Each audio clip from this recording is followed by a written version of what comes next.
गोली क्यों चलाई, कप्तान जेल में डट गया। हुकूमत ने सानेहा डी चौक का इल्जाम किस पर लगा दिया। सानेहा डी चौक सीसीटीवी फुटेज सामने आ गई, कौन कौन बेनकाब हो गया और चीफ जस्टिस का बड़ा इम्तिहान, मगर क्यों। नाजरीन, इन तमाम सवालात के जवाब इमरान रियाज खान ने अपने हालिया वीलॉग में दिए हैं। उन्होंने बताया कि इमरान खान ने ट्विटर पर अपने अवाम के नाम एक अहम पैगाम जारी किया है। नाज़रीन, पहले जब बैरिस्टर गोहर और अली मोहम्मद खान इमरान खान से मिलकर आए तब लग यूं रहा था कि जैसे इमरान खान से असल हकायक छुपाए जा रहे हैं, मगर इमरान खान के एक्स पर जारी करदा बयान में उनका असल मौकफ सामने आ गया है। उन्होंने अवाम को कहा कि इस्लामाबाद शोहदा के लिए दिल इंतहाई रंजीदा है। इस्लामाबाद में जलियांवाला बाग का वाकया दोहराया गया है। इन शहीदों का खून जाया नहीं जाएगा और मैं वादा करता हूँ कि पाकिस्तान तहरीक इंसाफ और मैं हर फोरम पर इन लोगों के लिए आवाज उठाएंगे। इमरान खान ने कहा कि इन हथकंडों से हम रुकने वाले नहीं हैं, ना मैं हटूंगा और ना ही मेरी कौम हटेगी। अगर आज हमने हार मान ली तो पाकिस्तानी कौम का कोई मुस्तकबिल नहीं होगा। पुरअमन एहतजाज करना हर पाकिस्तानी का बुनियादी हक है। अगर मेरे कारकुनों ने एहतजाज किया है तो ये पाकिस्तान के आइन और दस्तूर के ऐन मुताबिक है। किसी पर एहतजाज करने पर गोलियां बरसाना पाकिस्तान के आइन और कानून की खिलाफ वर्जी है। 9 मई को भी हमारे 25 कारकुनों को शहीद किया गया और इस बार भी हमारे पुरअमन कारकुनों को गोलियां बरसाकर खून की होली खेली गई। नाजरीन, इमरान खान ने कहा कि ऐसा तो हमारे मुल्क में डिक्टेटरशिप में भी नहीं हुआ कि आम कारकुनों पर खुलेआम गोलियां बरसा दी जाएं। जब मैंने अपने लोगों को कॉल दी तो लोग लाखों की तादाद में पाकिस्तानियों ने इस्लामाबाद की तरफ रुकावटें दूर करते हुए और गिरफ्तारियों और धमकियों के बावजूद भी पाकिस्तान की आइन और जमहूरियत की बहाली के लिए लोगों ने बड़ी तादाद में शिरकत की। इमरान खान ने कहा कि इस बार मेरे कारकुनों को रबर बुलेट्स और शेलिंग के अलावा स्नाइपर्स और दीगर जानलेवा असले के इस्तेमाल से कत्ल किया गया है। बहुत से चश्मदीद गवाह सामने भी आ रहे हैं जिन्होंने इन स्नाइपर्स और भारी असले वाले लोगों को देखा है। हमारे दर्जनों मुजाहिरीन इस वक्त भी नाहक तौर पर गिरफ्तार हैं। नाजरीन, इमरान खान ने सुप्रीम कोर्ट से मुतालबा किया है कि गैर जानिबदार कमीशन बनाकर इस कत्लेआम की तहकीकात करवाई जाए और मुजरिमों को सख्त से सख्त सजा दी जाए। उन्होंने जख्मियों के हवाले से गुफ्तगू करते बताया कि मैंने अपनी पार्टी और वजीर आला अली अमीन गंडापुर को हदायत दी है कि वो शोहदा के लवाहिकीन की देखभाल और इनकी फलाह बहबूद की जिम्मेदारी लें और वकला की तमाम तंजीमों को कहा है कि अपनी अपनी टीमें तश्कील दें ताकि गिरफ्तार कारकुनों की रिहाई में मदद की जा सके। नाजरीन, उन्होंने इस्लामाबाद पहुंचने वाले लाखों कारकुनान समेत बुशरा बीबी, अली अमीन गंडापुर, उमर अयूब, खालिद खुर्शीद, शाहिद खटक जैसे रहनुमाओं को खिराज तहसीन भी पेश किया। उनका पंजाब के हवाले से बात करते हुए कहना था कि पंजाब और इस्लामाबाद में कर्फ्यू का माहौल बना दिया गया था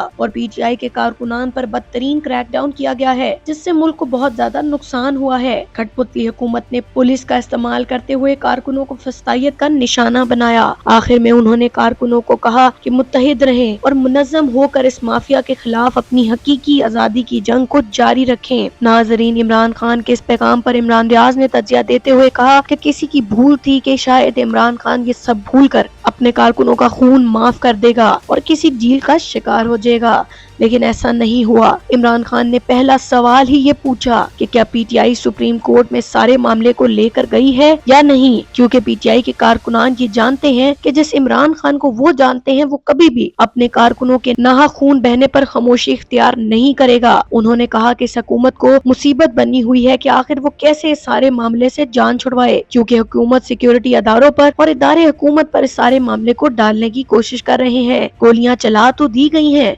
मगर इसको अब कवर अप करना बहुत मुश्किल होता जा रहा है। जूं जूं वीडियोस और हकायक सामने आ रहे हैं, हुकूमत के लिए मुश्किलात बढ़ती जा रही हैं, क्योंकि यह वो पुराना दौर नहीं जहां पर जिस तरह मर्जी का कत्लेआम कर दो और किसी को पता भी ना चले। अब सोशल मीडिया का दौर है और इस दौर में हकायक छुपाना नामुमकिन हो चुका है। वक्ती तौर पर इंटरनेट स्लो करने से चीजें रुकी, मगर जो ही इंटरनेट की बहाली शुरू हुई तो लोगों ने हुकूमत को बेनकाब करना शुरू कर दिया और सिर्फ एक ही सवाल किया, गोली किसने चलाई। گئی۔ ناظرین، عمران ریاض نے کہا کہ گولی کس نے چلائی یہ ایسا سوال ہے جس کی اونرشپ نہ حکومت لینے کے لیے تیار ہے اور نہ ہی سیکیورٹی ادارے، اس لیے حکومت کی اب کوشش ہے کہ پی ٹی آئی پر یہ بات ڈال کر معاملے کو رفع دفع کر دیا جائے۔ اس لیے حکومت کے مختلف وزراء یہ بیان دے رہے ہیں کہ پی ٹی آئی کے اتنے کارکنان ہتھیاروں کے ساتھ آئے اور یہی بیانیہ بنایا جا رہا ہے کہ پی ٹی آئی نے ہی اپنے کارکنوں کو ختم کر دیا۔ عمران ریاض نے کہا کہ رانا ثناء اللہ نے کہا ہے کہ کچھ معلوم نہیں کہ گولی کہاں سے چلائی گئی ہے، پارلیمانی کمیٹی کی میٹنگ ہونی چاہیے اور اس میں تحقیقات کر لیں کہ گولی کس نے چلائی ہے، اصل مجرم کا معلوم ہو جائے گا۔ عمران ریاض نے کہا کہ رانا ثناء اللہ کا یہ بیان ثابت کرتا ہے کہ مسلم لیگ نون اور سیکیورٹی ادارے چاہتے ہیں کہ پی ٹی آئی اپنے شہداء کو بھول کر ان کا سودا کر لے اور ڈیل کر لے تاکہ اس معاملے پر سارا عوامی غصہ حکومت سے ہٹ کر پی ٹی آئی پر چلا جائے،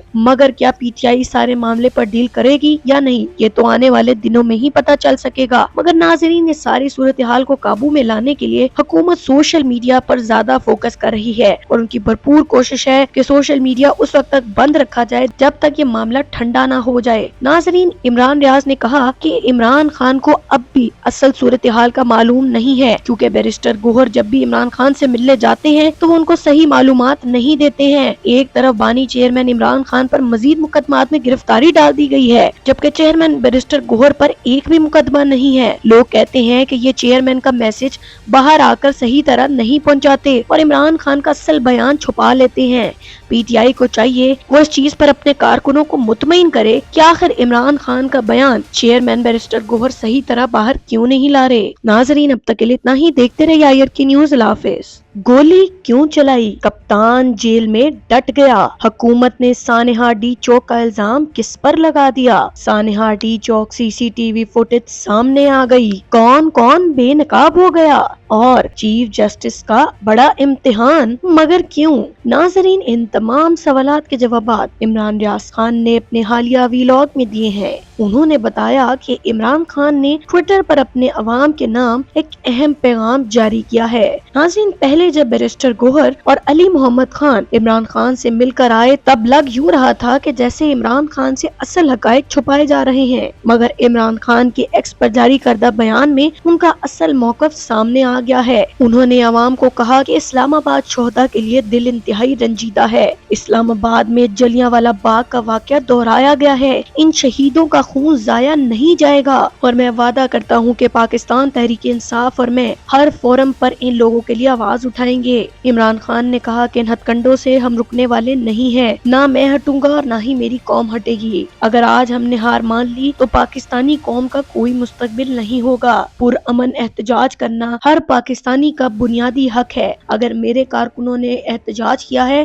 تو یہ پاکستان کے آئین اور دستور کے عین مطابق ہے۔ کسی پر احتجاج کرنے پر گولیاں برسانا پاکستان کے آئین و قانون کی خلاف ورزی ہے۔ 9 مئی کو بھی ہمارے 25 کارکنوں کو شہید کیا گیا اور اس بار بھی ہمارے پرامن کارکنوں کو گولیاں برسا کر خون کی ہولی کھیلی گئی۔ ناظرین، عمران خان نے کہا کہ ایسا تو ہمارے ملک میں ڈکٹیٹرشپ میں بھی نہیں ہوا کہ عام کارکنوں پر کھلے عام گولیاں برسا دی جائیں۔ جب میں نے اپنے لوگوں کو کال دی تو لوگ لاکھوں کی تعداد میں پاکستانیوں نے اسلام آباد کی طرف رکاوٹیں عبور کرتے ہوئے اور گرفتاریوں اور دھمکیوں کے باوجود بھی پاکستان کے آئین اور جمہوریت کی بحالی کے لیے لوگوں نے بڑی تعداد میں شرکت کی۔ عمران خان نے کہا کہ اس بار میرے کارکنوں کو ربر بلٹس اور شیلنگ کے علاوہ سنائپرز اور دیگر جان لیوا اسلحے کے استعمال سے قتل کیا گیا ہے۔ بہت سے چشمدید گواہ سامنے بھی آ رہے ہیں جنہوں نے ان سنائپرز اور بھاری اسلحے والے لوگوں کو دیکھا ہے۔